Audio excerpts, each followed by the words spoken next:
கிறிஸ்துவுக்குள் பிரியமானவர்களே, இன்றைய இறைவார்த்தை மத்தேயு எழுதிய நற்செய்தி 8ஆம் அதிகாரம் 18 முதல் 22 முடிய உள்ள வசனங்கள். அக்காலத்தில் இயேசு திரளான மக்கள் தம்மை சூழ்ந்திருப்பதைக் கண்டு மறுகரைக்கு செல்ல சீடர்களுக்கு கட்டளையிட்டார்.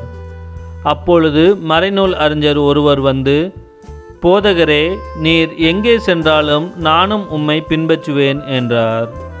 இயேசு அவரிடம், நரிகளுக்கு பதுங்கு குழிகளும் வானத்து பறவைகளுக்கு கூடுகளும் உண்டு, மானிட மகனுக்கோ தலை சாய்க்க கூட இடமில்லை என்றார். இயேசுவின் சீடருள் மற்றொருவர் அவரை நோக்கி, ஐயா, முதலில் நான் போய் என் தந்தையை அடக்கம் செய்துவிட்டு வர அனுமதியும் என்றார்.